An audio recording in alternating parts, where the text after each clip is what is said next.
Welcome to Midnight Casebook, where every shadow hides a secret and every mystery begs to be solved. Tonight, we unravel the chilling tale of Father Brown and the Bone of the Bishop, a fan-made story paying homage to the brilliance of G.K. Chesterton's legendary detective. We'd love to have you along for this enigmatic journey. Drop a comment to let us know where you're watching from. Share your theories, and if you spot any inconsistencies, don't hesitate to call them out. Your keen eyes and sharp minds help us craft even more captivating mysteries in the future. Chapter 1.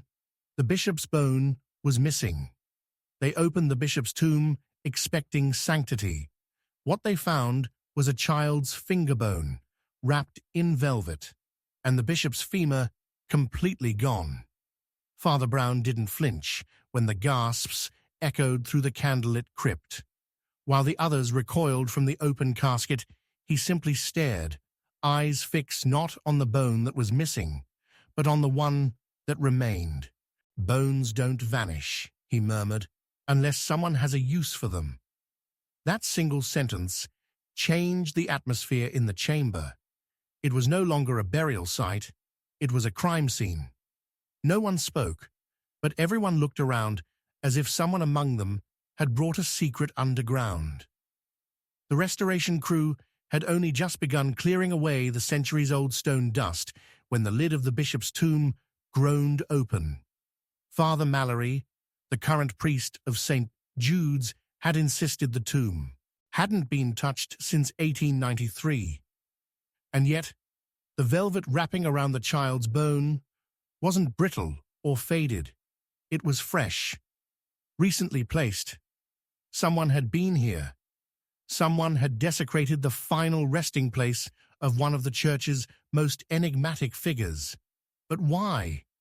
Father Brown didn't ask the usual questions. He didn't ask about alarms, or who had keys, or if there were cameras, which of course there weren't. No one expected technology in a crypt built in the 13th century. Instead, he asked only one question. What would someone trade a bishop's bone for? The silence that followed wasn't ignorance. It was fear. Back at the rectory, Father Brown studied the old journals of Bishop Morland. Most pages were routine, pastoral notes, theological musings. But wedged between the years 1889 and 1890 was a page half-ripped, and on it only a single line. The price of absolution is not always paid by the sinner. It was written in a different hand, jagged and rushed. Someone else had written in the bishop's journal, someone who needed to confess, but never did. That evening, the village choir sang in the nave, their voices echoing through the stained glass silence. But behind the altar, under a loose stone tile, Father Brown found something no hymn could purify. A small wooden box, sealed with wax and bound with rosary beads. Inside it, a drawing of a boy no older than 10, and a tooth, a human tooth. Scratched into the back of the drawing were the words, "Forgive me, Father. I made him disappear." Who was the boy? Who drew the picture? And what had he done to the bishop's bone? That night, Father Brown didn't sleep. Not because of fear, but because of the timeline. The bishop died in 1893. The ink on the drawing was dated 1911, nearly 20 years later, which meant someone came back for the body, came back for something holy or something unholy, and they had left a child's tooth behind as currency. In the morning, the gardener at the rectory didn't show up. An old man named Ellis, known for his silence and trembling hands. He'd worked the grounds for 40 years, never married, no children, but in his shed they found a box of bones, small bones, carefully cleaned, wrapped in the same red velvet that was in the tomb. Was Ellis the thief, or was he the keeper of someone else's guilt? When Father Brown was asked by Father Mallory to explain what was happening, he said only, "The church buries more than the dead, and not every relic is meant to be venerated." The weight of that statement hung in the air longer than any incense ever could. Just before Vespers, a letter arrived. No return address, no handwriting, only typed words. "Stop digging, or another grave will open." And yet Father Brown smiled, as if that threat had told him everything he needed to know. Chapter 2. Father Brown questions the grave. The grave answered back, not with words, but with a scream no living throat could have made. It came just as Father Brown stepped into the cemetery, alone at dawn, his shoes soaking in the dew, and his breath visible in the pale morning chill. No birds sang. The fog clung low to the earth, like it feared to rise. He hadn't touched a thing, and yet something shifted beneath the bishop's grave as though it had been waiting, not for a digger, but for a listener. He stood perfectly still. Even the stone angels on the headstones seemed to shiver in that moment. By all records, Bishop Alaric Morland had been buried here in 1893, a sealed tomb, untouched until last week, when a restoration project revealed a horrifying substitution, a missing femur, and in its place, the finger bone of a child. Father Brown hadn't been surprised. Troubled, yes, but not surprised. What unsettled him more was the grave itself. He had returned, this morning, not with tools, but with silence. And the grave had reacted. That was not holy. That was not natural. That was something else. After standing for nearly half an hour in front of the old stone, he bent down and brushed the damp moss from the base of the headstone. There, just beneath the carved scripture, was a small groove, square, deliberate, and too precise to be weathered by time. He pressed his fingers into it gently. The stone shifted. A hidden compartment, empty except for a folded piece of parchment, yellowed and brittle. He opened it slowly, expecting a date or prayer. Instead, it read, "Only false saints sleep easy." The words crawled across the page like a threat. Father Brown stared at them for a long time, his brow furrowed, not in fear, but in recognition. He'd read those words before, not in books, in confessions.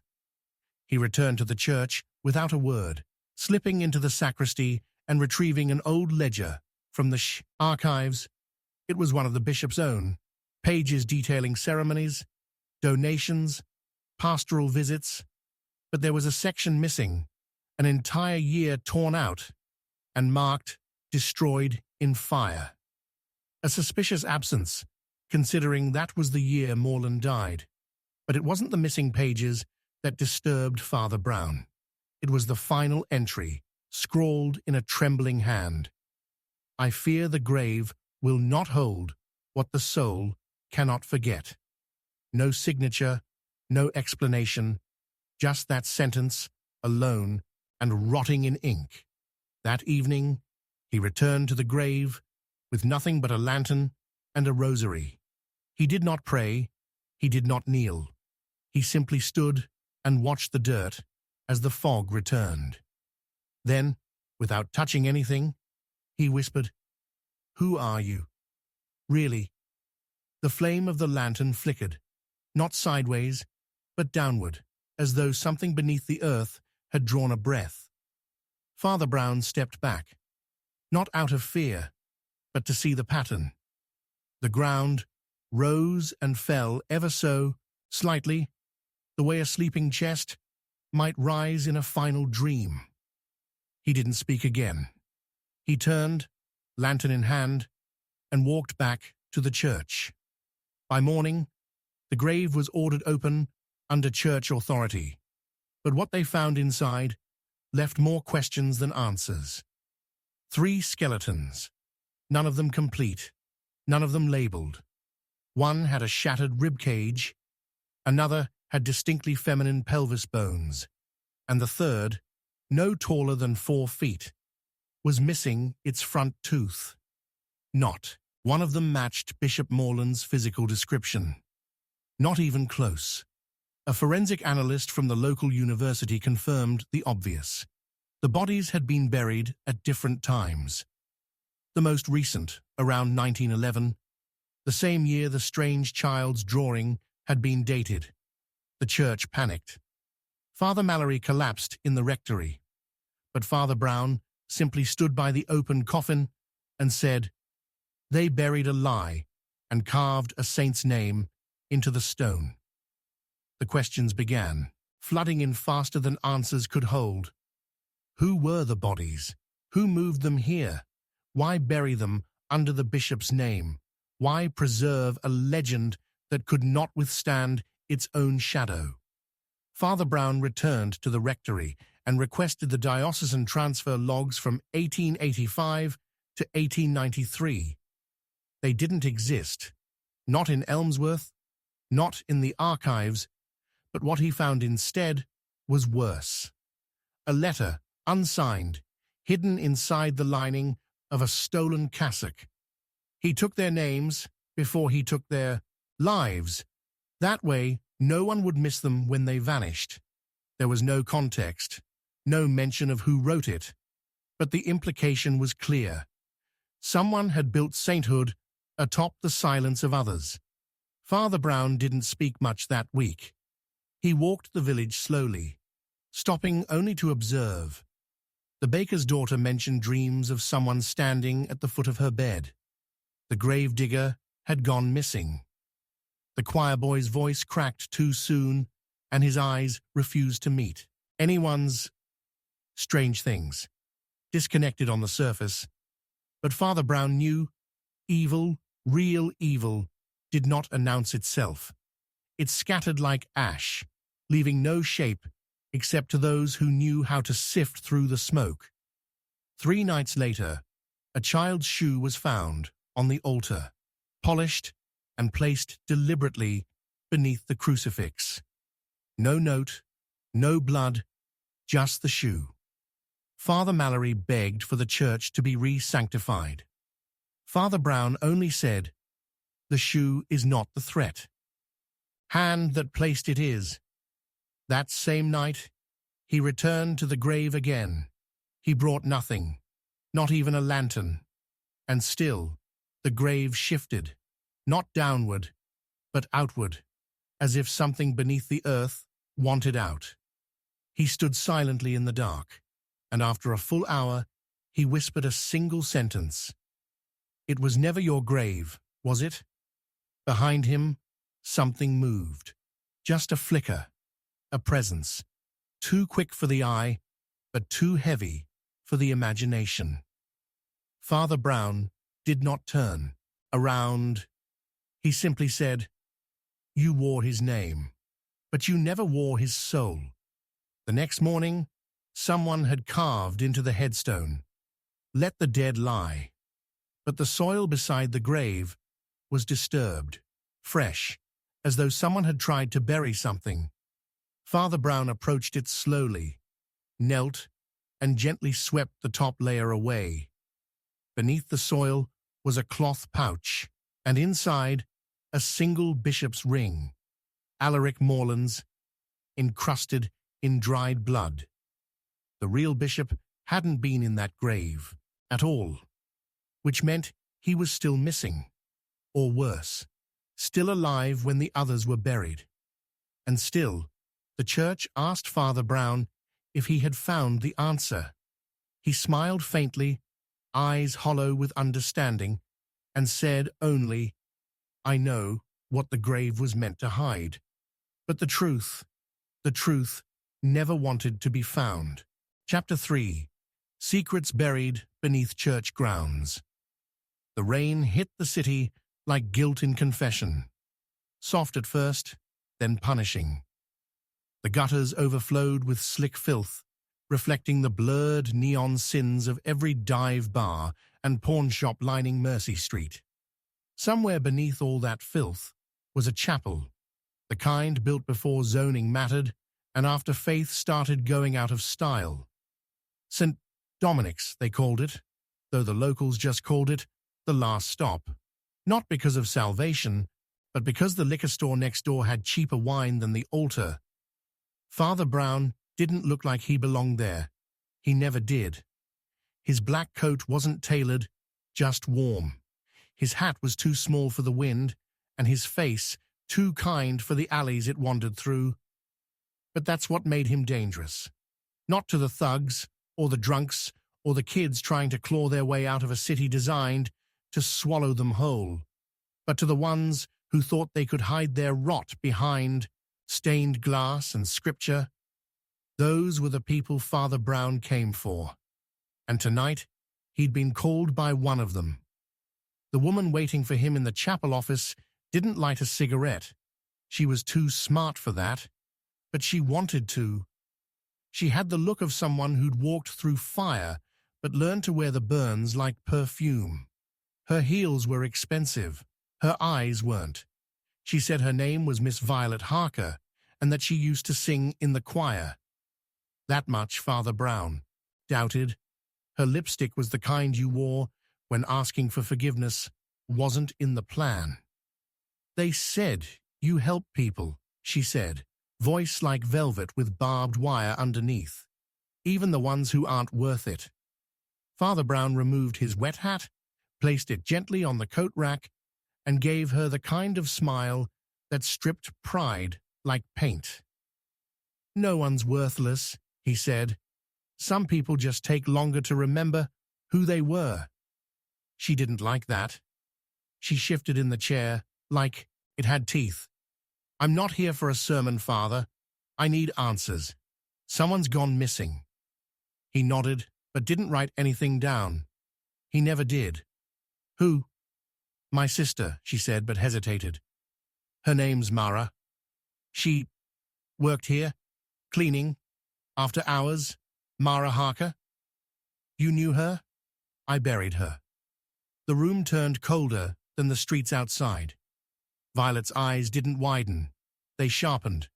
No, you didn't. Father Brown folded his hands. 6 months ago, OD, basement of St. Dominic's. That's what the police said. That's what the coroner signed. And what do you say? He looked at her, not with suspicion, but with something quieter, something gentler. I say someone hid a broken jaw beneath the heroin, and someone else paid to keep it that way. Her eyes flashed. She didn't confirm it. She didn't have to. The truth already hung between them, bleeding slowly into the cracked plaster of the room. Outside, the thunder rolled over the city like a warning. Inside, Father Brown listened for what wasn't being said. She came to me, Violet whispered, almost like it hurt. A week before she died, said she saw something, down there, under the chapel. Was she afraid? She was terrified. Father Brown stood. Then let's go see what killed her. The chapel basement wasn't meant for visitors. Mold clung to the walls like pennants. Pipes wept. The lights buzzed the way old lights do, like they knew secrets and didn't want to share them. Father Brown moved slowly, not because he feared the dark, but because he knew the dark feared him. Violet followed, heels clicking like confessions. Here, she said, pointing to a locked iron door behind the boiler. This is where she said she saw it. Father Brown knelt beside the lock, ran a finger over the rusted hinges, then reached into his coat and pulled out a key. Not a skeleton key, but one that looked hand-filed. He inserted it slowly. The lock didn't click. It sighed. The door opened to a narrow stairwell.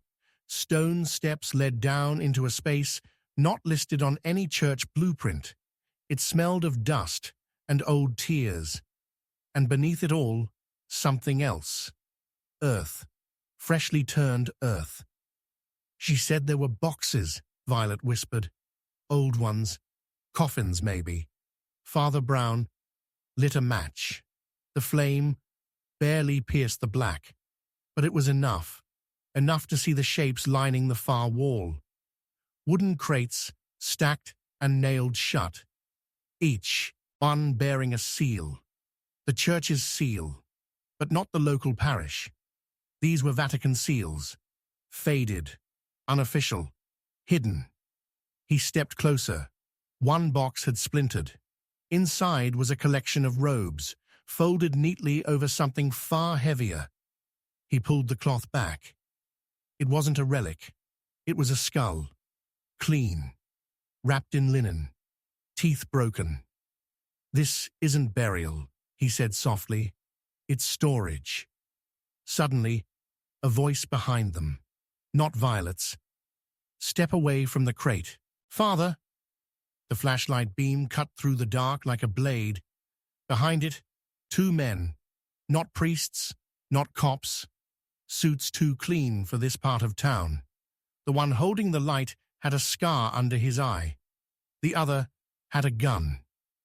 Visitors aren't welcome here, the armed one said. Father Brown turned slowly. Neither are murderers. You talk a lot for a man with no weapon. I have one, Father Brown replied.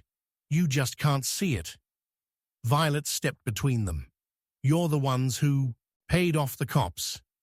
The scarred man smiled. Paid off? No, dear. We simply reminded them what happens to pensions when they forget who funds the diocese. The gunman took a step closer. We warned Mara too. She didn't listen.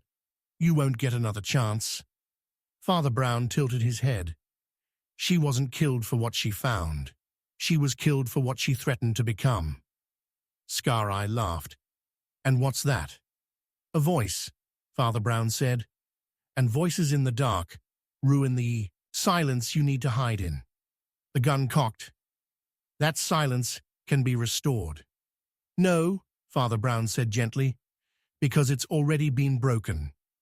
From the top of the stairwell, another sound. Footsteps, then flashlights, then the unmistakable scrape of metal on stone. Police. Real ones.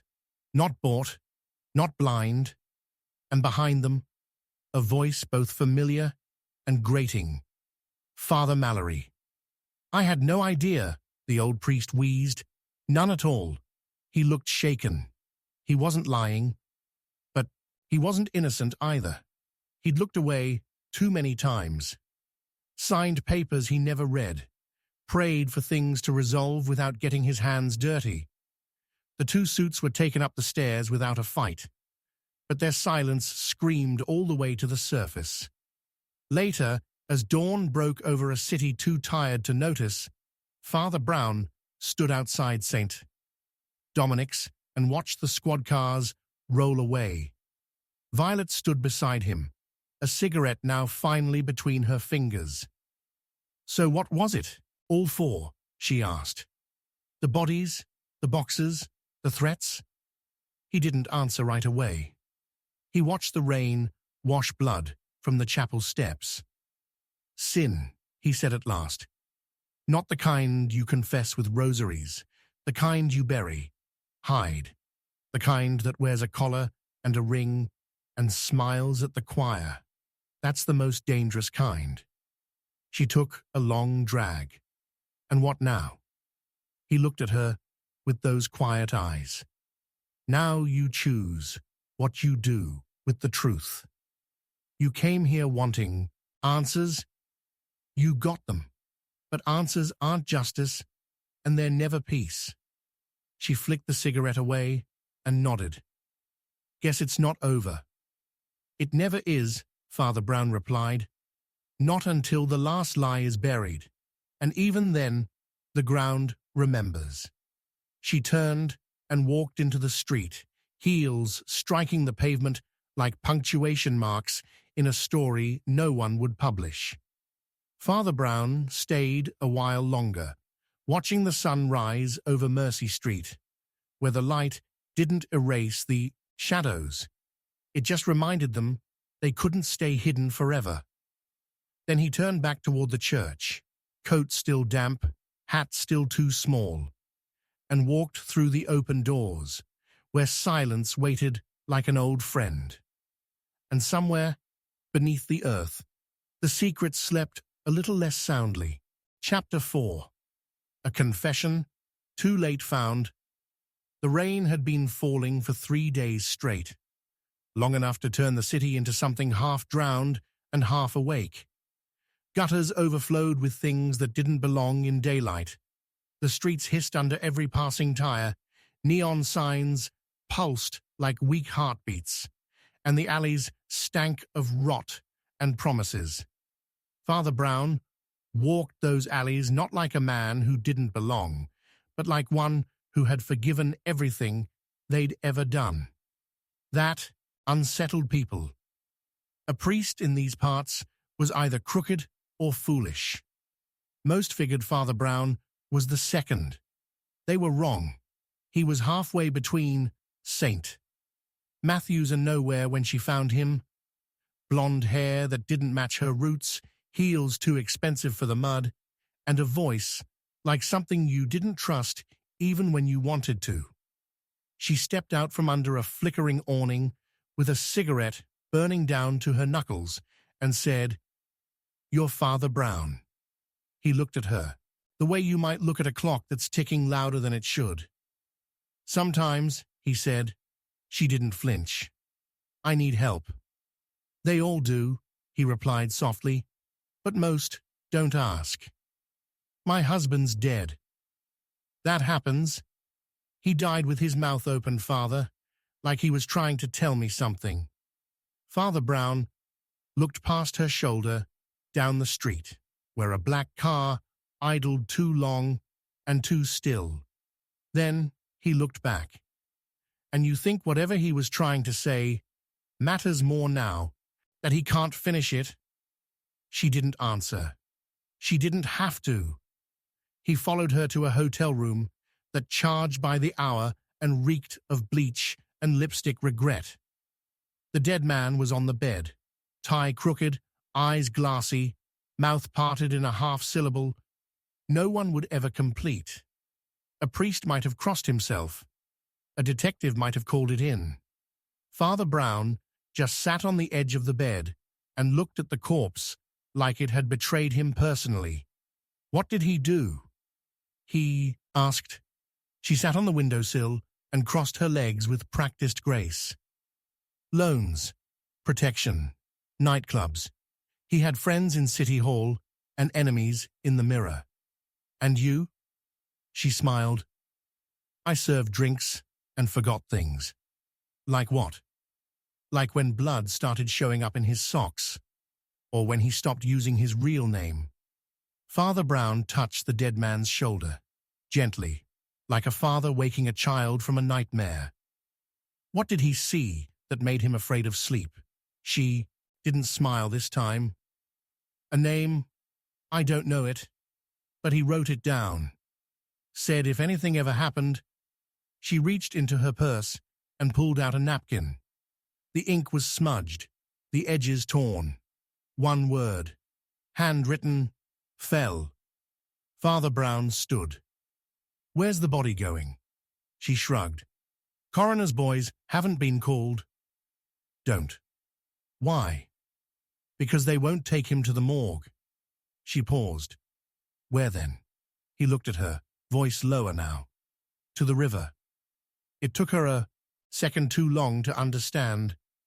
Then she moved fast, as if trying to outrun what she already knew. But Father Brown didn't chase. He turned to the body and said quietly, "You wanted to confess, but not to a priest. You wanted to confess to someone who would make it disappear." An hour later, Father Brown was back on the street, napkin folded in his coat pocket like a loose piece of scripture. He stopped at St. Dominic's, where the bell hadn't rung in years, and the door had forgotten what forgiveness smelled like. Inside, he found Officer Delaney, a man with too much weight in his belt and too little in his conscience. "You shouldn't be here," Delaney muttered without looking up. "And yet," Father Brown said, "here I am." Delaney finally looked up. "We're closing this place." "You don't close God's son." "This city did a long time ago." Father Brown stepped forward.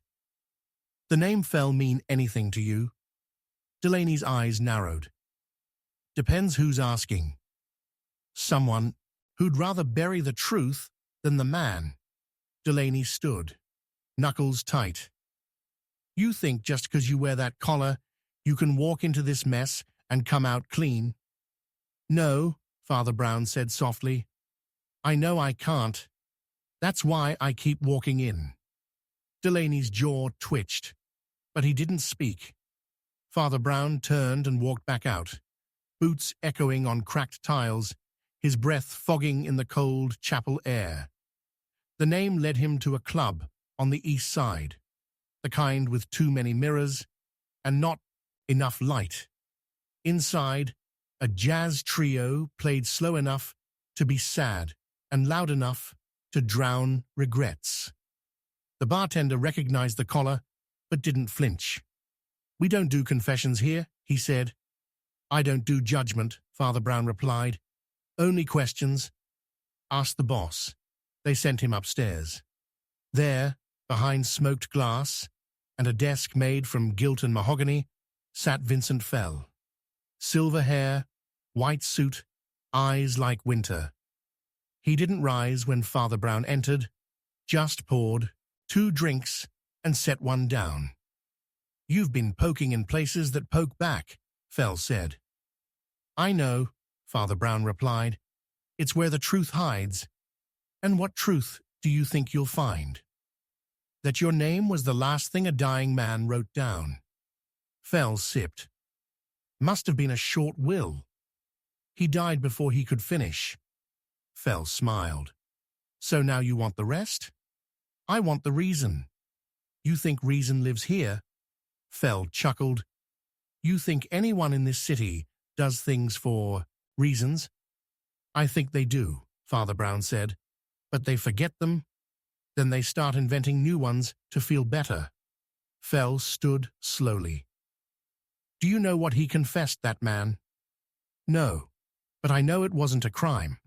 It was a sin." Fell froze. "Same thing." "No," Father Brown said. "A crime breaks the law. A sin breaks yourself." The silence stretched long and thin like cigarette smoke. Fell finally spoke. He was going to talk. To the feds. Not about me. About others. But names travel. The confession was supposed to die with him. But it didn't. "No," Fell said, "because you found it." Father Brown stepped closer. "You didn't kill him, but someone did." Fell poured another drink. "They're already dead, one way or another. I don't care about revenge. I know. I care about the woman." Fell looked up. She knew. The whole time, she helped, not with the death, with the silence after. Father Brown's face didn't change. She said he was trying to tell her something. He was. "What?" "Don't forgive her." Father Brown walked back into the rain sometime after midnight. He didn't look back, didn't write anything down, just walked. By the time he reached her apartment, the city was darker than it had been all week. He knocked once. She opened the door, wearing guilt like perfume. "He told me not to forgive you," Father Brown said. "I think he was wrong." She didn't cry. She just closed her eyes. "Why?" "Because the truth doesn't set us free," he said. "It shows us how we chained ourselves." She stepped aside to let him in. Behind her, the city waited, still drowning, still lying, still whispering confessions too late for the dead, but just in time for the ones who had to live with them. Chapter 5.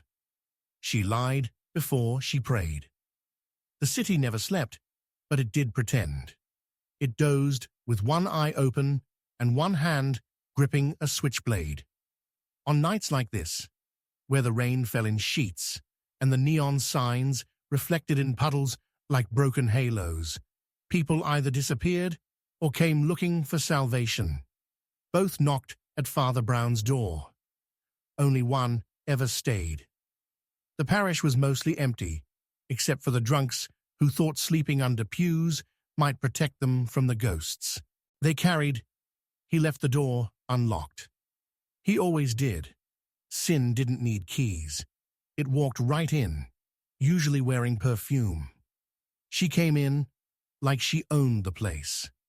Fur coats soaked, heels scuffed from cobblestones, eyes that looked like they'd seen every kind of man, and believed none of them. She said her name was Miss Lorette Vale, but Father Brown had long since stopped believing introductions. She sat in the first pew without asking and lit a cigarette, like the saints were her audience. The smoke curled toward the ceiling, trying to escape something. Most people came to churches looking for peace. She came looking for leverage. "My sister's missing," she said. Father Brown studied her. Not her face. That was trained to lie. But the tremble in her fingers when she thought he wasn't looking. "How long?" 3 days, she said. She left the club after her shift and never came home. Police? They wrote her off before they heard her name. And you came here instead. "You're good with sinners," she said, tapping ash into a hymn book. "That's what they say." "I listened to them," he corrected gently. "That's not the same as helping." She leaned forward, the smoke between them like a veil. "I need someone who won't ask the wrong questions." He tilted his head. "There are no wrong questions. Only the ones people don't want to answer." Her smile was all teeth. "Then you might not last long in this city." "I've lasted long enough," he said. She gave him an address scrawled on the back of a cocktail napkin and left without saying goodbye. People like her didn't deal in farewells. They dealt in exits. The club was called the Velvet Knife. It looked respectable if you squinted and ignored the men at the door with shoulder holsters and quick tempers. Inside, the lights were low enough to lie and the music too loud to hear the truth. He found the manager, a slick little man named Rico, who smiled too much and meant none of it. "Missing girl," Rico said, twisting a ring on his finger. "You'll have to be more specific, Father. They come and go like bad dreams." "Her name's Eleanor Vale." Rico's smile wavered. "Family?" "Sister." Rico nodded toward the back. "She worked the stage. Quiet girl. Kept to herself. Didn't make enemies." Father Brown looked around. "Then where is she?" Rico lit a cigarette. "Sometimes girls just leave. This place eats people. No shame in running." "No, but there's plenty in hiding them." Rico's hand drifted near his waistband. "You accusing me of something?" Father Brown stepped closer. "Not yet. But I'm wondering why your security cameras had a blackout the night she vanished." That earned him silence. Not the comfortable kind. The kind that draws blood in back rooms. "She got into a car," Rico finally said. "Black Buick, no plates. Looked government, but dirtier." "Who was driving?" Rico took a long drag. "A man we don't say no to." Father Brown nodded. "Then say yes to the police." Rico crushed his cigarette. "Police won't touch him.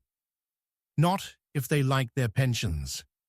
Later, under the washed-out light of a street lamp that buzzed like a confession booth, Father Brown stood where the Buick had last been seen. The rain had washed away everything but the feeling, a heaviness that clung to the air like smoke. He looked down and saw it, a broken necklace, cheap gold, but the locket was open. Inside, a picture of two girls, smiling, too young to know what the world would do to them.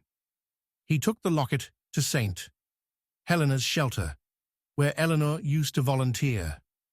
The matron remembered her, kind, quiet, smart enough to keep secrets. She mentioned a man, the matron said, wiping her hands on her apron. Said he offered her a job, doing real work. She was scared, but flattered. Did she say his name? The matron shook her head. Only that he wore a priest's collar. That narrowed the list considerably. Father Brown knew where to go next. The diocese archive. Not the public side, the private one, behind a locked door and a heavy curtain of silence. There, he found the records. Names, transfers, allegations smoothed out like creases in holy robes. One stood out. Father Julian Demar, reassigned 6 times in 8 years. Never stayed longer than a season. Always left after someone vanished. He was now stationed at St. Jude's Industrial Mission. Church by name, but a warehouse in practice. It reeked of metal, oil, and other things no one blessed. Father Brown waited until after dark. The building was quiet, lights off except one in the basement. He moved through it slowly, his footsteps swallowed by the hum of generators. He found Demar in a boiler room, sleeves rolled up, face sweaty. Not from work, from nerves. I knew you'd come, Demar said without turning. You're not very hard to find, Father Brown said. Just hard to look at. Demar sighed. I didn't hurt her. I swear. That's the problem, Father Brown said. You didn't help her either. Demar turned. I tried to warn her. She trusted you. I told her the job was dangerous. I told her to stay away. But you didn't stop him. Demar sat heavily on a crate. You can't stop men like him. Not without getting buried. Father Brown stepped forward. He's buried girls. That should count for something. Demar looked at the floor. He keeps them in the old tunnels, under the city. No one goes down there anymore. Father Brown left without another word. There were places in the city even rats avoided. The tunnels beneath Old River Station were one of them. Abandoned when the subway project ran out of money, they became the kind of place people whispered about, but never searched. That's where he went. The stench hit first, then the silence, then the locks, metal gates that rusted shut from the inside. But one had been forced open recently. The scrape marks were fresh. He found her on the 3rd platform, alive, barely, shackled to a pipe, eyes wide, but not broken. I thought no one would come, she whispered. He knelt beside her. Your sister sent me.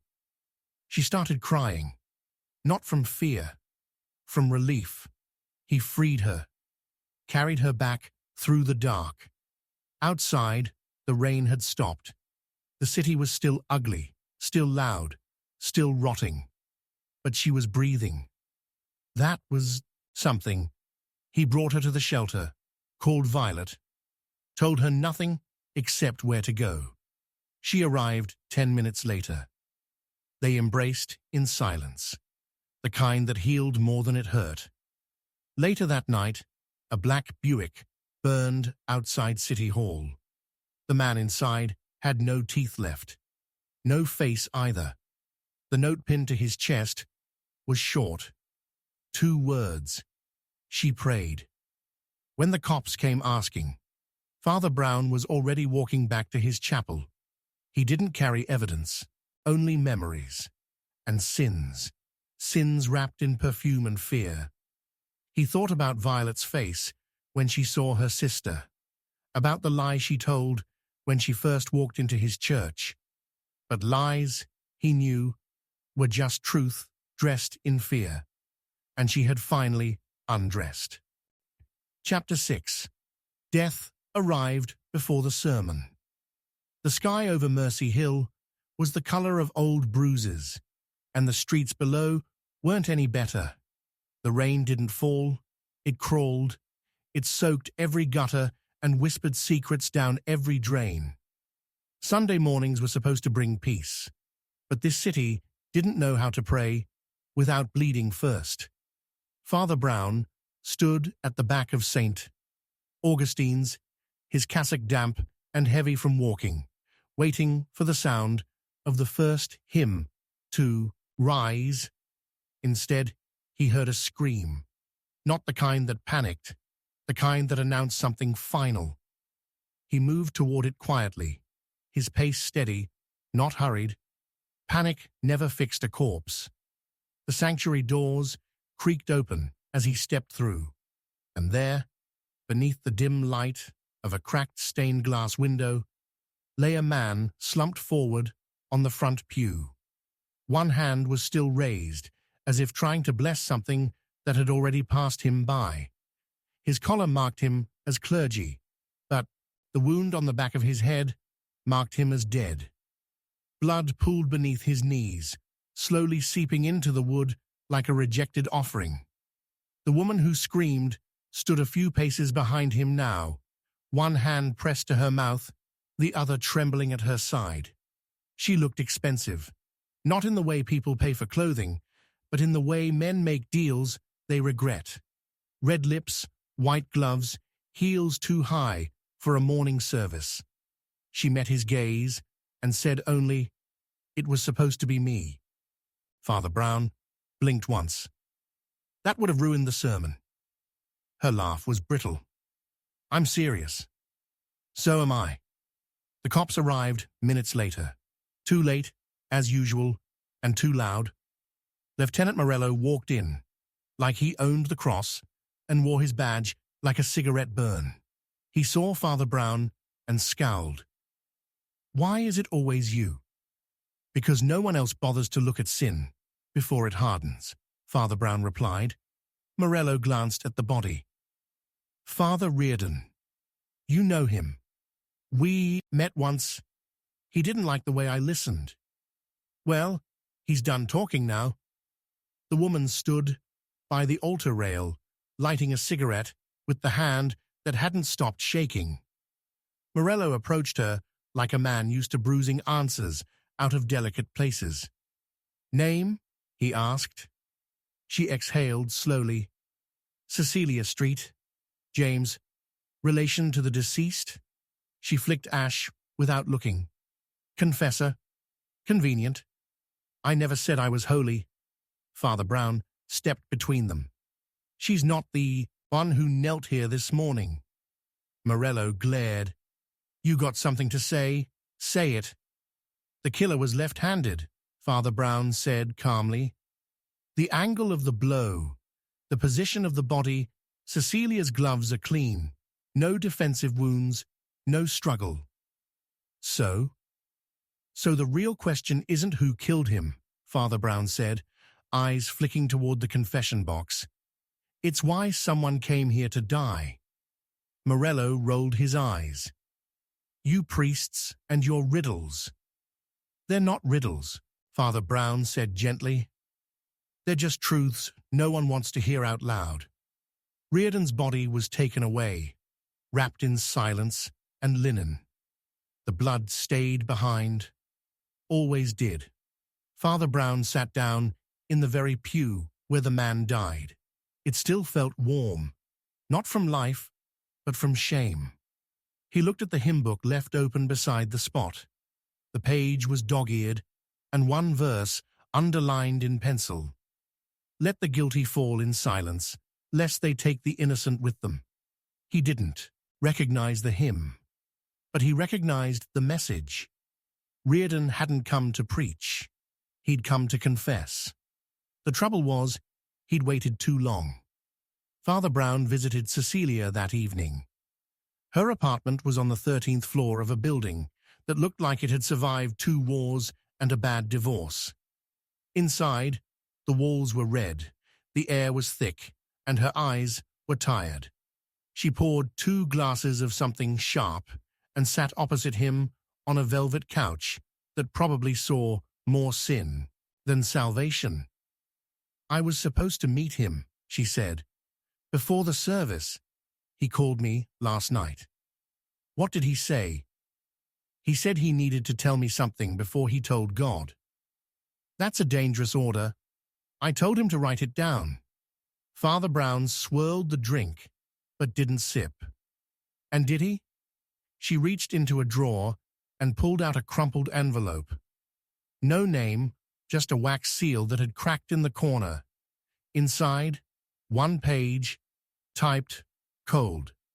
"If I disappear, it wasn't mercy. The truth lies in the second drawer of my desk. Burn it. Then burn this." Father Brown handed it back. "Did you read what was in the drawer?" "I didn't go." "You were afraid?" "No," she said, voice thin. "I was tired of being lied to." He stood. "Then let's be tired together." Reardon's rectory was locked, but keys aren't the only way through doors. They found the desk in the study, just as he'd said. Second drawer. Inside, files, dozens of them. Names, dates, donations, confessions, blackmail. Father Reardon hadn't been a priest. He'd been a collector, trading silence for power, redemption for secrets.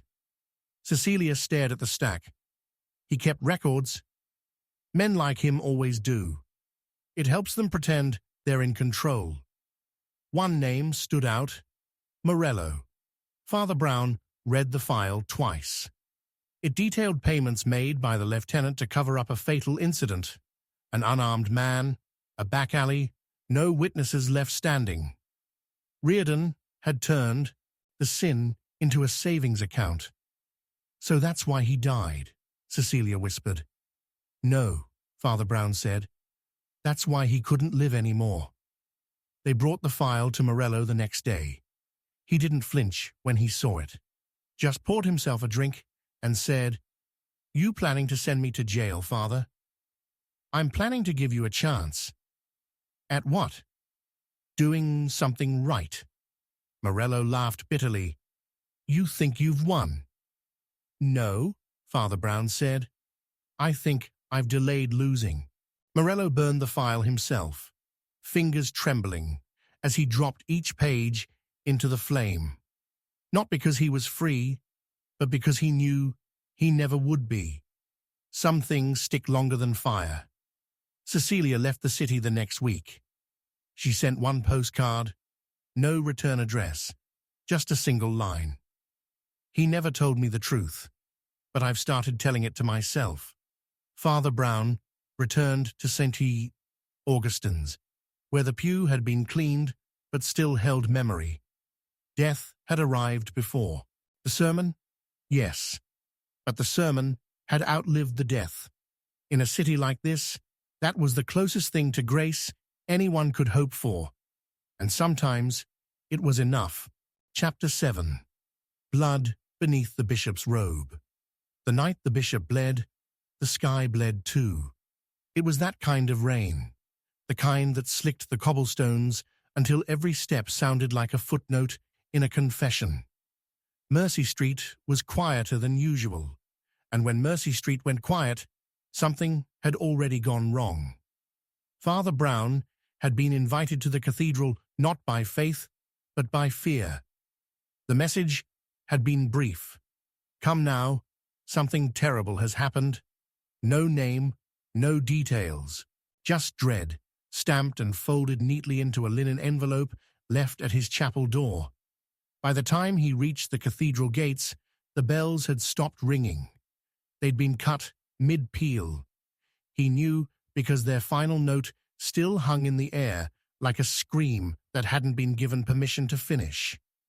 He stepped through the archway, past the looming statues of saints too weary to weep, and pushed open the great red doors.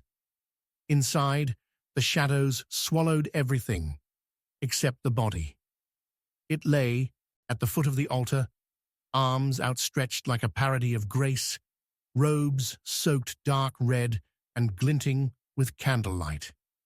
It was Bishop Alphonse Martel, a man whose voice had filled this cathedral for 30 years, a man whose sermons made men cry and women fidget with their pearls, a man who had never confessed anything, not even to himself. He lay face down, the silver of his bishop's ring catching the light like a witness that had survived. Standing over him was the woman who had sent the note. Her coat was dry, but her eyes were not. She introduced herself as Lenora Vexley, cathedral secretary, devout Catholic, and if the gossip in the cloisters held true, the one woman Martel always asked to pour his scotch after Vespers. "I found him like this," she said, and there was something in the way she said it that made it sound practiced. Father Brown knelt by the bishop's side. There was blood on the marble. Not a lot, but enough. The blade had gone in, clean, precise, as if delivered by someone who knew where guilt lived in the body. He turned the body gently. The bishop's face was peaceful, too peaceful, as if death had come not as a thief, but a priest. "Did you hear anything?" Lenora shook her head. "Only the bell stopping." Then silence. "Then he was already dead when you entered?" "Yes." "No." She flinched. "What?" Father Brown stood. "You lit the candles after, and you moved the chalice back to its place." Her lips parted slightly. "I know this because the wax hasn't begun to drip, and the carpet near the pulpit is wet from your shoes. So either you did those things after he was dead, or you saw him dying and paused to tidy up first. You're accusing me. I'm observing you. Accusation comes later." Police arrived not long after, led by Detective Rafe Bonner, a man with a crooked badge and a straight temper. Bonner and Father Brown had crossed paths before. Rafe didn't like the idea of a priest solving crimes that made his department look like janitors in a blood-soaked opera. "This isn't your playground, Father," Bonner grunted, glaring at the body. "Let the professionals sweep it." Father Brown glanced at the stained marble. "Just be sure to look beneath the robe before you sweep it." "What's that supposed to mean?" "There's more than blood on this man's soul. I'd wager you'll find it hidden in thread and hemline." Bonner ordered the body turned, and there it was. Inside, the bishop's robes, sewn into a pocket where the lining should have been, was a folded note. It wasn't addressed. It didn't need to be. Bonner opened it and read aloud. "If I die tonight, it will not be at God's hands. It will be hers." Eyes turned to Lenora. "I didn't write that," she said quickly. "But it refers to you," Bonner said. "There are other women. Few who had keys to his study and could walk in unannounced." Father Brown took the note gently. "And fewer still who use red ink on cream paper, which I believe is the color of the stationery kept in the office desk drawer, second from the top, next to the lace gloves you aren't wearing now." She paled. Bonner smirked. "Well, well." But Father Brown wasn't done. The note wasn't written by Martel. Why not? Because it was folded into a shape he didn't use. See the crease? Diagonal. Martel folded his sermons into thirds, vertically. Habit doesn't change when death is expected. This note was planted. Bonner frowned. "So what? She's clever?" "She's desperate," Father Brown corrected, "but not murderous. She found him dying and tried to cover her involvement, not because she killed him, but because she knew who did. Lenora's face twisted. He said he was going to come clean. About everything. I told him not to. I told him they'd never let him. I tried to stop him from ruining the cathedral. Ruining it with truth. No, she whispered. With power. With the list. Father Brown's eyes narrowed. What list? Names. People who confess things they shouldn't have. Not to him, to the church, to God, and he kept them, wrote them down, used them, traded them like coins. Bonner cursed. And where is this list now? He said it was hidden, under the statue of St. Michael, said he would burn it after Mass, but he didn't get the chance. The statue was massive. It loomed over the nave, with sword raised and wings spread, and, beneath its base, was a hatch. Inside, a box, and inside the box, a ledger. Father Brown flipped through it. Names, crimes, dates, sins, the city's elite, judges, bankers, police, even priests. Bonner stared at the pages. We can't let this out. You mean you can't? Father Brown said quietly. Bonner turned. If this gets public, the whole system breaks. Then let it break. That's easy for you to say. You don't wear a badge. No, I wear a cross.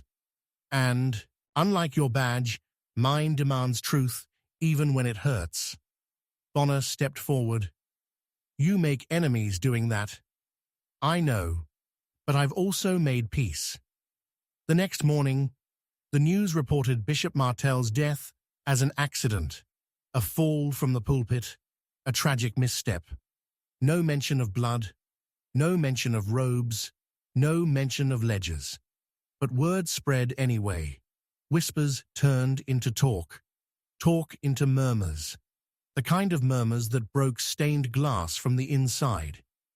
Father Brown never told anyone what happened to the ledger, but every week afterward, he saw familiar faces return to confession, faces that hadn't knelt in years. Men who used to sneer now wept.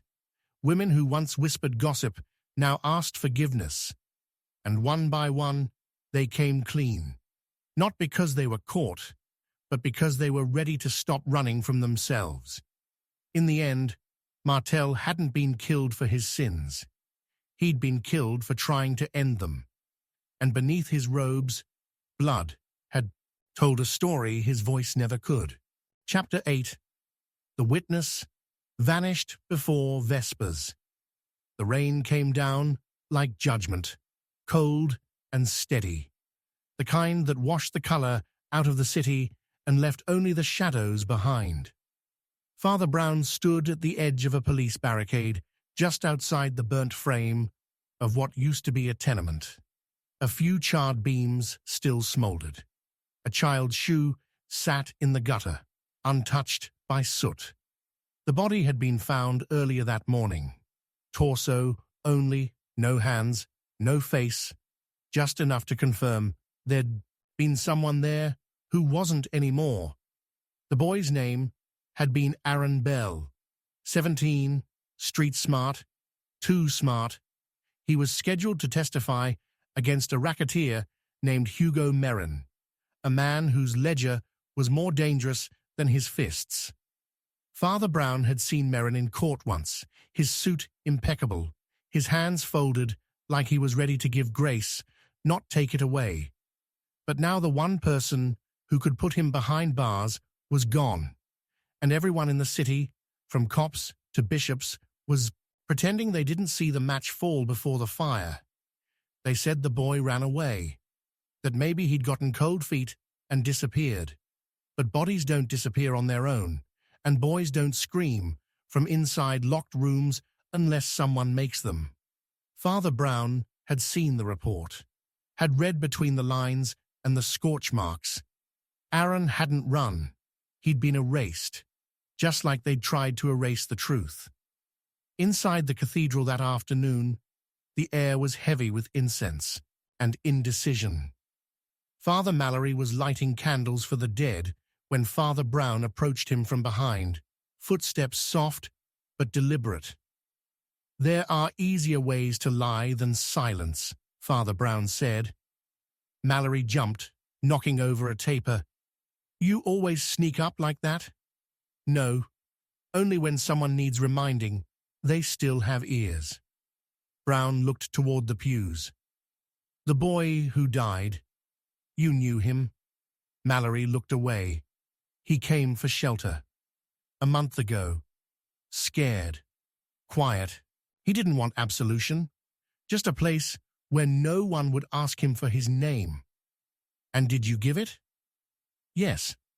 "Why?" "Because I knew what he was running from." "And you didn't tell me?" Mallory's jaw clenched. Would it have made a difference? Father Brown didn't answer. He didn't need to. The silence was the answer, and it stung worse than the question. By Vespers, the pews were half full, and the choir's voices echoed up toward a ceiling that had stopped listening.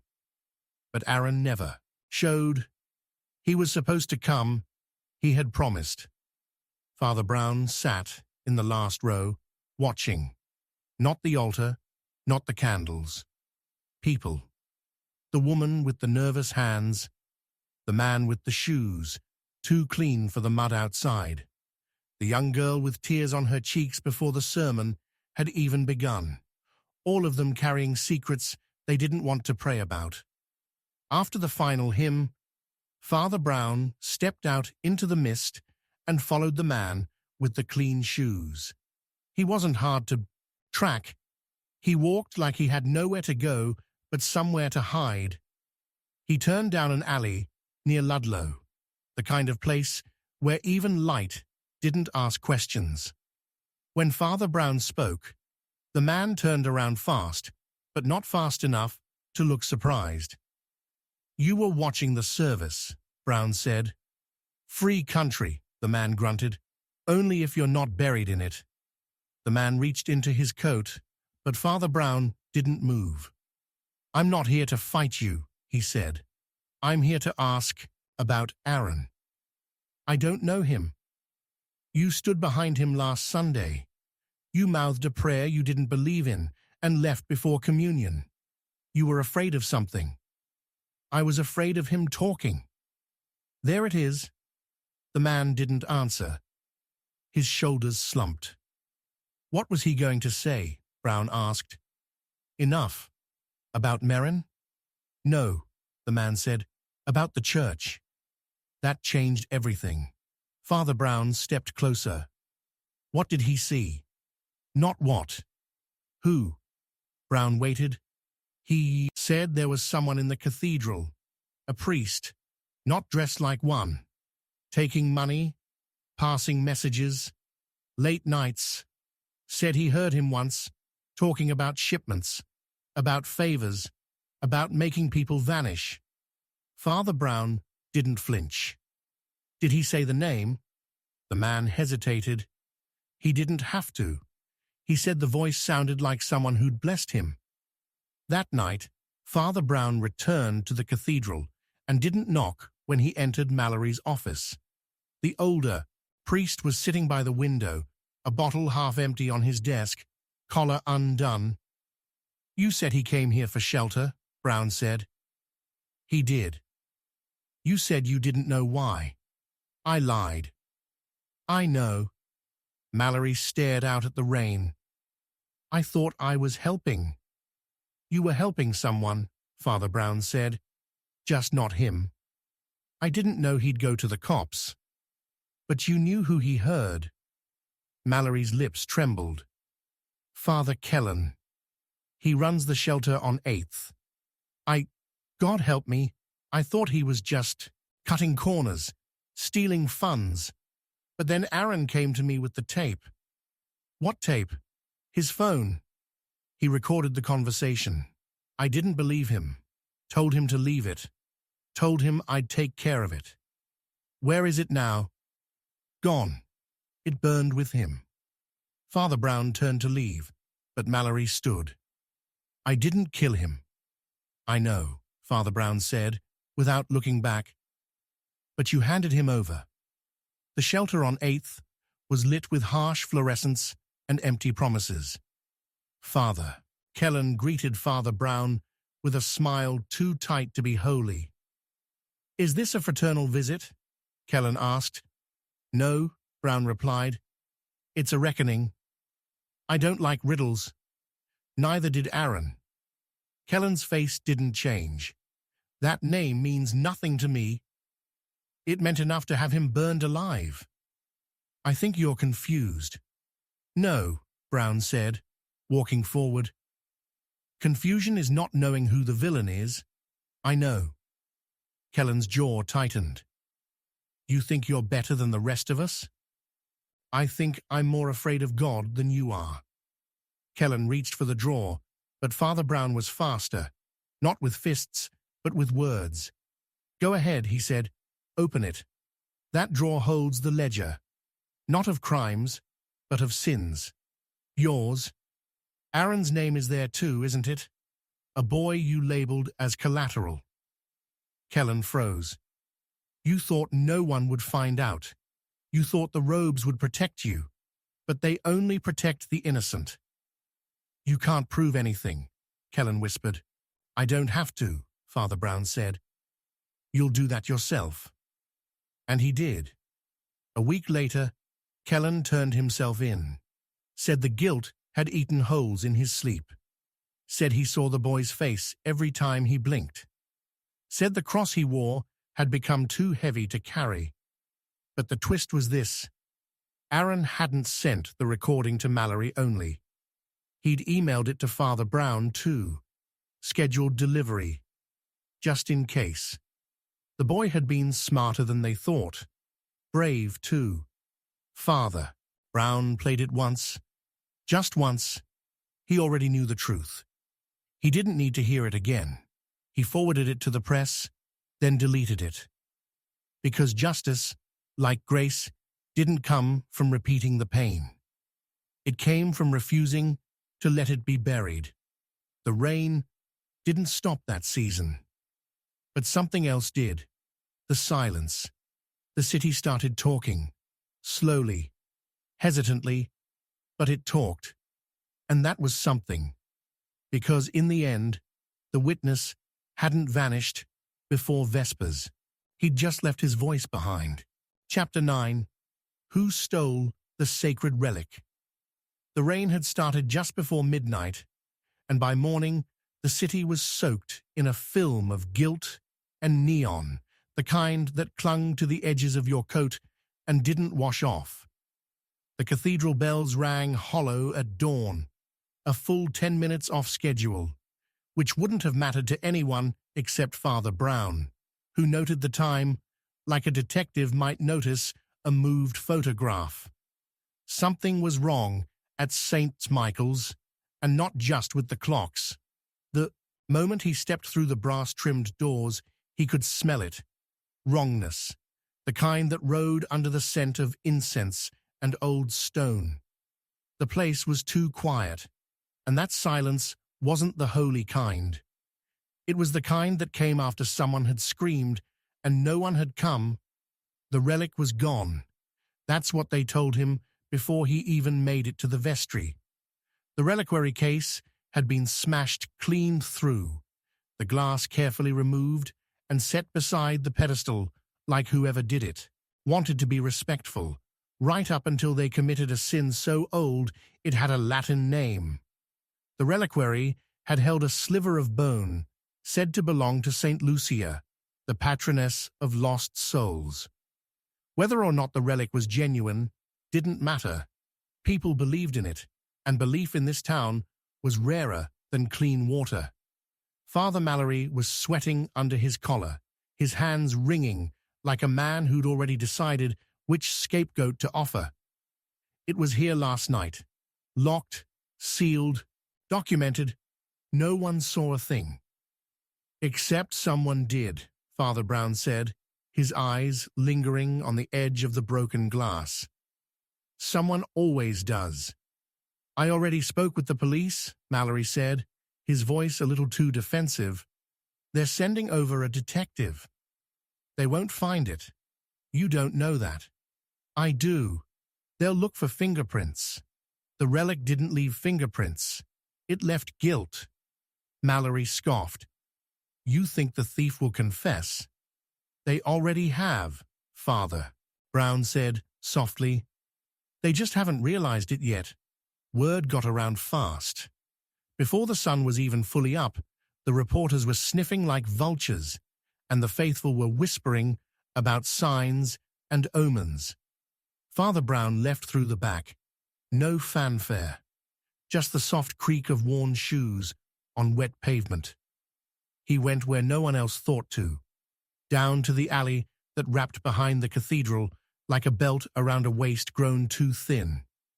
That's where he found her. She leaned against the brick wall like it owed her money. Her coat was too short for the cold and too long to be anything but trouble. Her lipstick was a red that made men forgive her and women suspect her, and her eyes had that hollow look of someone who'd seen miracles and decided they were overrated. I heard you're looking for something holy, she said, not smiling. I'm always looking for something, Father Brown replied. Sometimes it's holy. Sometimes it's just lost. I don't believe in saints. Neither do most saints. She lit a cigarette with a match that hissed like a confession. You think I stole your little bone. I think you know who did. You always this direct? Only when people lie like they want to be caught. She blew smoke sideways. Name's Ivy Marin. I used to sing in the choir. I remember you stopped when Father Tilson left.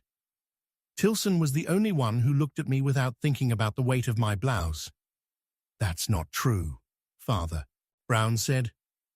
I'm thinking about it now, but not for the same reason. She didn't like that, but she didn't walk away either. Ivy, he said, you're not a thief. You sound sure. I'm sure you're desperate. That's not the same. She looked at the ground. Just for a second. I needed money. My brother, he got in deep. Owed people, bad people. The kind who break your fingers and ask you to pay the hospital bill. So you offered information. I told someone when the cathedral would be empty. That's it. Who? I never got a name, just an envelope and a voice on a burner phone. Said they were collecting for a buyer in Europe. Said relics are worth more than diamonds. Father Brown nodded. They are, because people believe in them. I didn't think they'd actually do it. Yes, you did, he said. You just hoped it would happen far enough away from your conscience. She looked like she wanted to slap him, cry or run, but all she did was light another cigarette. He left her there, staring at smoke and guilt, and made his way to the only place in town where you could trade something divine for something sinful without anyone blinking. The March Club. It was a front, of course, all velvet and bourbon and half-whispers about full prices. The man who ran it was named Declan Roone, and he wore silk like it had been stitched into his DNA.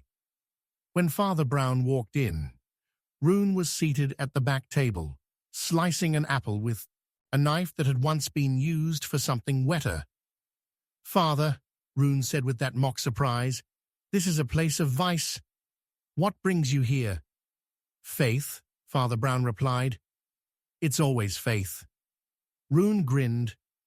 You looking to save me again? Not today. Today, I'm here for a thief. Roone's smile faded just enough. We get lots of those. This one took something irreplaceable. Everything's replaceable. Depends how deep your pockets go. Even souls. Roone poured 2 glasses of scotch. What was stolen? You already know. Roone's voice flattened. I don't do holy artifacts. That's Vatican heat. You don't, but you know who does. I might. And you might be thinking, if you protect them, they'll owe you. But they won't. People who steal from God don't pay their debts. Rune sipped his drink. You've always had a way with words. I don't use them. I let them use me. He stood and turned to go. Rune didn't stop him, but as Brown reached the door, the club owner spoke again. Check the auction house, Claiborne's, Friday night. They don't advertise what's on the table, but it's always something worth sinning for. Claiborne's was where people wore diamonds they hadn't earned and drank champagne they didn't like. The building had a face made of marble and a soul made of receipts. Father Brown slipped in through the side entrance, thanks to a contact in the janitorial staff who owed him a favor that didn't come with interest. He found the relic backstage, inside a velvet-lined case labeled Item 49. No description, just a lock, a guard, and a bidding card already pre-signed by a numbered paddle. The buyer was anonymous, as always, but the handwriting on the bid sheet wasn't. It belonged to Mallory. Father Brown waited until the auctioneer stepped out for a cigarette, and the guard looked away. He opened the case, not with a crowbar, but with a key. The same key that opened the reliquary back at St. Michael's, because faith, like crime, always left a pattern. He was standing beside the empty pedestal when Mallory entered the chapel at midnight, his collar loose, his steps unsure. I did it to protect it, Mallory said. No, you did it to control it.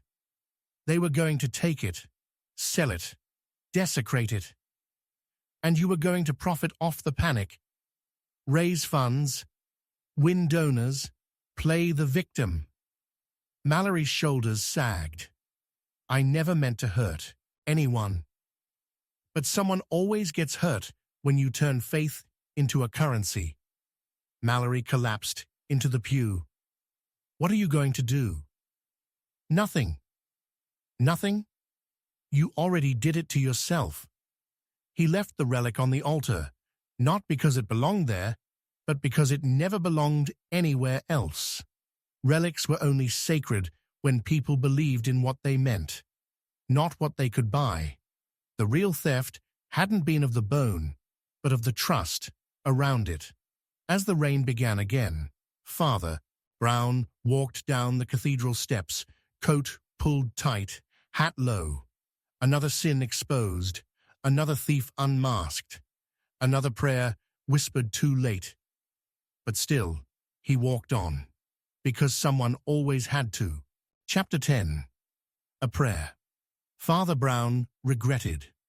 The city was a cracked chalice of broken light and bruised promises the night she walked into the confessional and asked for something no priest should ever grant. Her name, at least the one she gave, was Elise Marchand, and her voice had the kind of calm that made men forget which side of the flame they'd been burned on.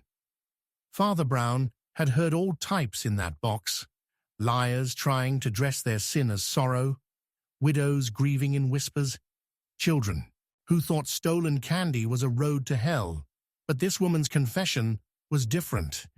She didn't ask for forgiveness. She asked for protection.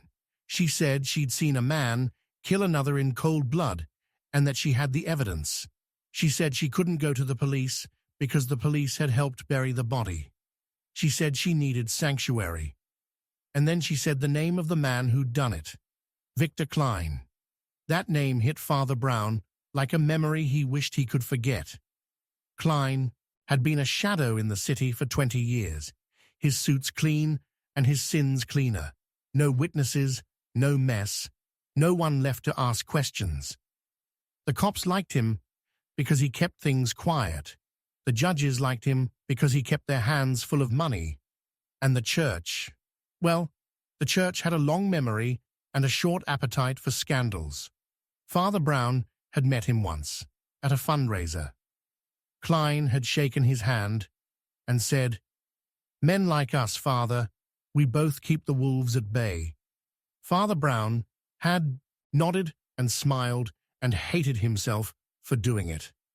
Elise said she had a flash drive tucked inside the lining of a hymn book from St. Agnes, the old chapel near the rail yard. She said it showed everything: Klein in a warehouse, a man on his knees, a pistol, a muzzle flash, a limp body dragged behind pallets like it was cardboard. "If anything happens to me," she said, "pray for someone to come find it." Then she slipped out the side door like incense on a draft and disappeared into the fog that had settled thick across Mercy Street. Father Brown prayed that night, not for her safety, but for the strength to stay out of something he already knew would lead to blood.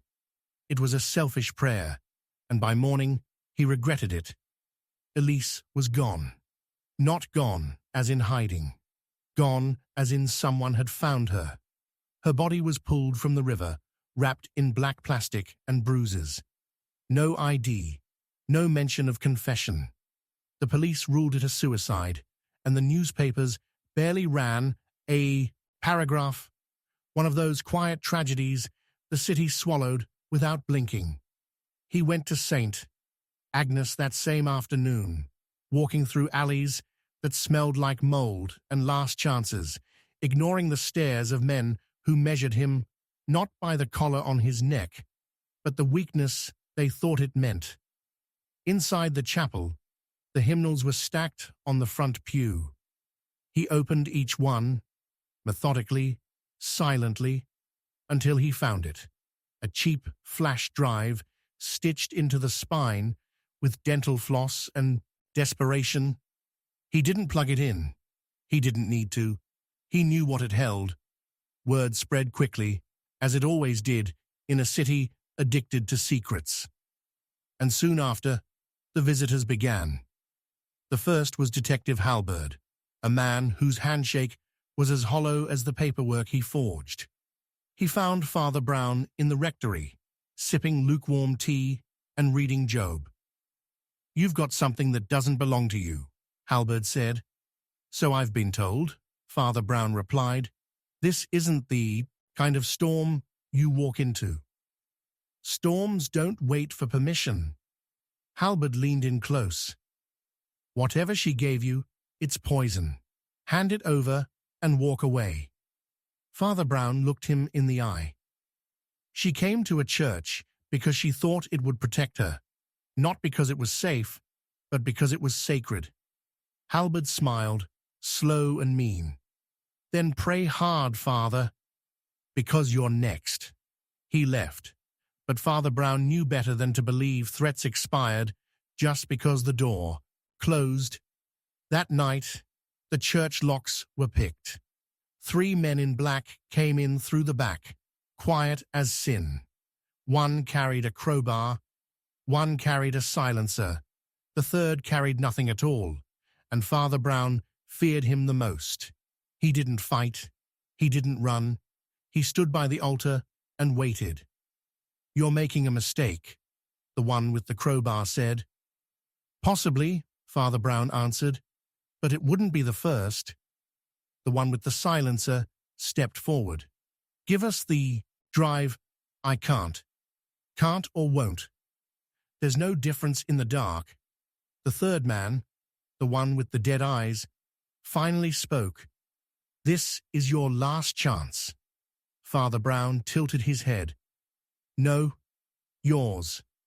They didn't expect that, and when the chapel lights burst to life and the 2 off-duty officers Father Brown had quietly asked to stay late stepped from behind the columns, the room cracked open like a dropped chalice. But it didn't end there. The officers couldn't hold them. Charges dissolved in a blur of missing paperwork, dead-end aliases, and sudden retirements. Father Brown knew the game. He wasn't playing for courtrooms, he was playing for souls. He visited Klein 3 days later, walking into his downtown office like a man delivering bad news to a cemetery. Klein's suite was glass and metal, and the smell of money rubbed raw by guilt. He didn't look surprised to see Father Brown. He looked disappointed. "You should have burned it," Klein said, without looking up. "So should you," Father Brown replied. "But you didn't. You kept it. You filmed it." Klein leaned back in his chair. "Insurance. Against what? Regret. That's not how regret works." "You're not here to preach," Klein said. "No," Father Brown admitted. "I'm here to forgive." That startled him. Forgive? For the lie I told myself, that praying for someone was enough. You think it's not? It wasn't for Elise. Klein flinched, just for a second. She got in over her head. She trusted me. I prayed instead of acting. That's not faith. That's cowardice with a rosary. Klein stood. "What do you want?" "I want you to remember her name every time you sleep. I want you to wonder how many more will come after her. I want you to feel the weight you pretend isn't there. You're wasting your time." "No," Father Brown said softly. "Yours." He left the flash drive on the desk and walked out. The next day, the file leaked. Not to the cops, not to the press. To every church in the diocese. Klein vanished within the week. Some say he left the country. Some say he bought a new face. Father Brown never looked for him. He didn't need to. Sin always found a mirror eventually. And at night, when the chapel was dark and the pews were empty, Father Brown knelt and prayed. Not for Klein, not for the city, not even for Elise. He prayed for the day he would stop regretting that first prayer. But deep down, he knew he never would. Chapter 11. The last Mass was murder. The storm rolled in just after the morning bells, thick and slow, like it knew it had nowhere better to be. The rain hit the chapel roof in waves, a steady percussion like an unholy drum roll, and by the time the parishioners arrived for Mass, the sky had already swallowed the sun. Father Brown stood at the back of St. Gertrude's, a small stone chapel, wedged between a crumbling bail bonds office and a strip club that hadn't changed its neon sign since Prohibition. He wore the same threadbare cassock he always did, patched once near the shoulder, a detail no one ever noticed. That morning, he noticed too much. It was supposed to be a funeral, a closed casket affair for Father Clarence Doyle, a man whose sermons were shorter than his debts and whose drinking had outlasted his prayers. A heart attack, they said. Peaceful, alone in his quarters above the sanctuary, clutching a rosary and a bottle of brandy. The eulogy had already been drafted before the autopsy even confirmed he was dead. But then someone whispered. A woman, sharp in black lace and sharper in intent, pulled Father Brown aside and said the words he hadn't expected to hear. "He didn't die praying," she said. "He died gasping, like someone had stolen the prayer right out of his throat." The woman called herself Vera Malice. The last name meant something in this city, even if people pretended not to remember. Her father had run half the numbers racket out of East End before a bullet made him a ghost. Her smile was the kind that asked for forgiveness after she'd already cashed the check. She said she'd been with Doyle the night before he died, said he'd been scared, said he kept looking over his shoulder like a man waiting for the devil to catch up. He said he found something, she told Father Brown, and that it would get him killed if he opened his mouth. Father Brown looked at the coffin and then at her. "And what did he find?" "He didn't say, but he gave me a key." She passed it to him. Brass, old, cold. Said it opened a cabinet in the sacristy. Said if anything happened, I was to bring it to you. I figured he meant the police, but he didn't trust the police. Should I? No. The funeral went on. Latin muttered. Incense burning, like the last gasp of a dying saint. Choir voices cracking under the weight of too many secrets. Father Brown led the procession, like nothing had changed.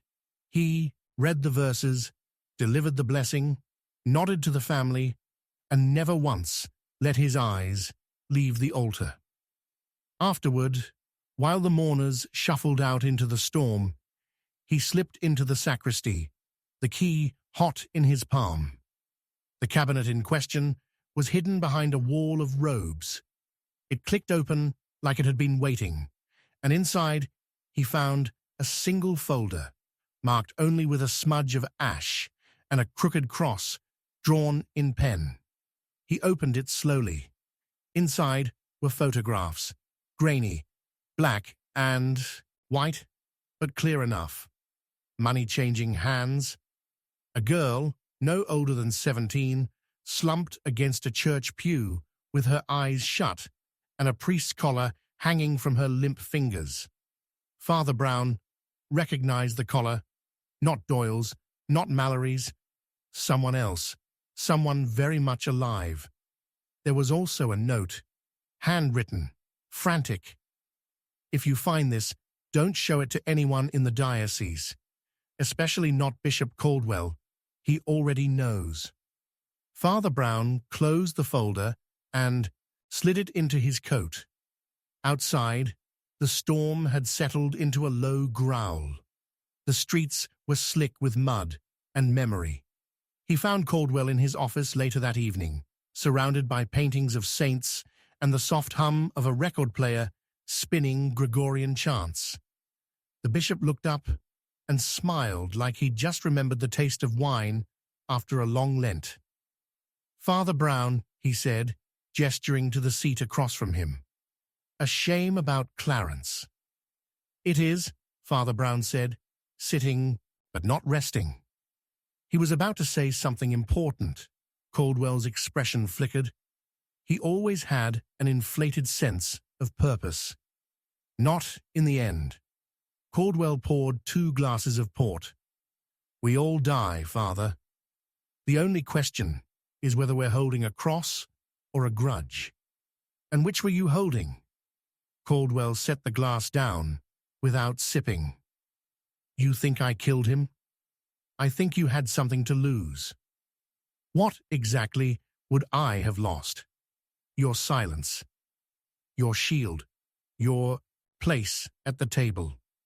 Caldwell leaned forward, eyes cold. "Careful, Father.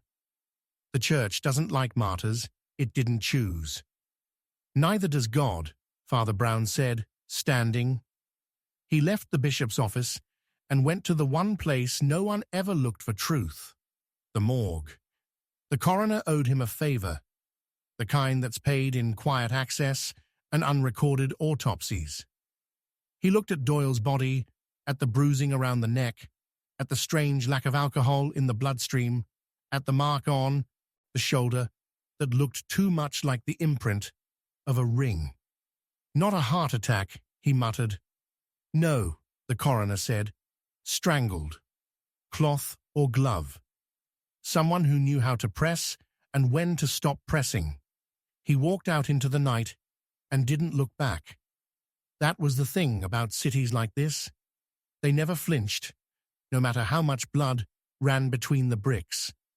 Vera met him outside the church the next morning. Her eyes were hard now. She'd seen the headlines. "Priest, remembered fondly by parish." She knew what the press wouldn't say. She handed him another envelope. "I went through his room," she said. "Found this behind the radiator." Inside were copies of invoices, diocese funds redirected to a youth outreach program that didn't exist. Payments signed off by 3 names: Doyle, Mallory, Caldwell. "This city doesn't want saints," she said. It wants sinners it can excuse. Father Brown folded the papers and tucked them beside his heart. Then it's our job to remind them of the difference. That night, he walked into the cathedral during Vespers. Candlelight flickered along the arches. The bishop was there, as always, his voice echoing in Latin. But it wasn't the kind of holiness that lit up rooms, it was the kind that dimmed them. After the service, Father Brown waited by the altar. When Caldwell approached, he didn't smile. "I prayed for you last night," Father Brown said. "You always pray, Father. It's your job." "No. This was different. This was the kind of prayer I regret." Caldwell's voice dropped. "What do you want?" "Your ring." "What?" "The one you used to leave a mark on a dead man's skin." Caldwell laughed. "You can't prove anything." "No," Father Brown said, "but I can show everything." He turned. Vera stood in the back pew. Behind her, a reporter, a camera, flash ready. "This is a house of God," Caldwell hissed. "Then confess," Father Brown said, and the bishop, knowing there was no fire left to hide behind, didn't speak. He just sat and wept. The papers printed everything. The church denied it, then mourned it, then replaced it. Caldwell disappeared into a monastery upstate. Mallory retired early. Vera left the city. Father Brown stayed. Because someone had to. He never forgot that prayer, never said it again. The one that asked for justice to come without pain. Because justice always came with blood. And sometimes the last mass was murder. Chapter 12. His sin died with him. The rain had been steady for 3 days, the kind that clung to the bricks and sidewalks like a memory that wouldn't let go. Father Brown walked through it like he always did, collar up, hat pulled low, coat wrapped tight against more than just the weather. It was the kind of night the city tried to bury under neon lights and broken promises, but no matter how bright the signs flickered, they couldn't outshine the darkness hiding in the cracks. He had been summoned, not by bells or a letter slipped under his door, but by the kind of silence that followed a scream. They said Raymond Lyle was dead, shot in his penthouse. No sign of forced entry, no witnesses. Just blood, a shattered glass of scotch, and a crucifix turned sideways on the mantel. The coroner called it an execution. The papers would call it justice. But Father Brown knew better. Nothing in this city ever balanced so neatly. Not in life, and not in death. Raymond Lyle was a man who had built his empire on debts unpaid and favors twisted into chains. He owned a fleet of trucks that never made deliveries and a list of judges longer than the Book of Psalms. He hadn't been to Mass in 20 years, not since his wife vanished without explanation and his confessions turned into check donations. But last Sunday, he'd appeared at St. Dimphner's like a ghost, looking for a second chance. He didn't kneel. He didn't speak. He just watched Father Brown from the back pew, his hands trembling in his lap, like he was trying not to fold under the weight of something that couldn't be named. And now he was dead. The crime scene was still taped when Father Brown arrived, the yellow ribbon fluttering in the wind like a priest stole in a storm. A detective with eyes too tired for his age waved him off without much interest. "We've got it handled," he said. "Then why does it still smell like a cover-up?" Father Brown asked. The detective's jaw twitched, but he didn't answer. Father Brown slipped past him and into the penthouse. The place was clean, in the way only guilt could polish.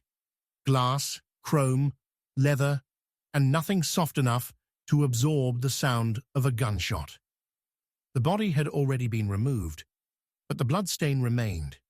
It pooled near the fireplace, dark and drying, with flecks that had sprayed across a nearby painting of Saint Sebastian. The irony didn't escape him. He moved to the mantel. The crucifix was tilted, not by accident, but by design. Lyle had turned it before he died. That meant something. Father Brown adjusted it gently. Behind it, he found a note, yellowed and folded twice. No envelope. Just a few words, scrawled in a hand he recognized from old ledgers at the diocesan archives. Forgive me, but don't forgive what I became. There was no signature, but it didn't need one. Lyle had written it. Father Brown pocketed the note and stepped back into the rain. He didn't go home. He went to the last place Lyle had been seen alive before the bullet, the Palladium, a jazz bar where the lights stayed low and the music stayed sad. The owner, a woman named Mercy Monroe, had known Lyle from the old days. She leaned across the bar with a cigarette burning slow between her fingers and said, "You don't want to drink what he drank." "I'm not here for the drink," Father Brown said. "I'm here for the reason." She exhaled smoke like a sigh. "He came in last night, same time he always did, sat at the far booth, ordered the same scotch, didn't touch it, said he was waiting for a ghost." "What kind?" "The kind you don't talk about when the band's still playing." "Did he meet anyone?" She hesitated, then nodded. "A woman, red dress, high heels like razors, voice like a lullaby with a knife behind it. A name? She said Clara, but it was fake. You could see it in her eyes." Father Brown thanked her and left, the sound of saxophones fading behind him like a prayer cut short. He knew the name wasn't Clara. He knew who it really was. There had only ever been one woman in Lyle's life who could still walk into his world without a gun and leave with his secrets. Evelyn Lyle, his not-so-dead wife. She had vanished 2 decades ago without a trace. Cops called it a runaway. Rumors said suicide. Lyle had claimed she left him because he was too deep in the life. But Father Brown remembered the bruises she tried to cover and the way her hands shook when she lit candles before Mass. She hadn't run, she'd escaped. He found her living under another name in the North Side, running a flower shop that didn't take credit. She looked at him like he was another bill collector, then softened when she saw the collar. "I knew you'd come eventually," she said. "Why now?" He was dying already. The bullet just made it faster. "You pulled the trigger?" "No, I just handed him the mirror." "What was in it?" "A photo of what he did to me, and a list of everything he did after. Names, amounts, blood." "Why?" "Because he asked me to." Father Brown's breath caught. He wanted to die. He wanted to end it. Father Brown sat in silence for a long time. The rain tapped at the window like an impatient question. When he finally spoke, his voice was soft. "You gave him something no one else ever did." Evelyn's eyes shimmered. "What's that?" "Choice." He left the shop and walked until his legs ached. The city didn't look different, but something had shifted. Lyle's death hadn't balanced anything, but it had peeled something back. By the time Father Brown reached his chapel, the sun had broken through the clouds in slices, golden and hesitant. At the next Sunday service, the pews were fuller than usual. Maybe it was the headline, maybe it was guilt. Father Brown stepped to the pulpit and spoke only one sentence. Sometimes the only absolution we get is the one we give ourselves. He didn't mention Lyle.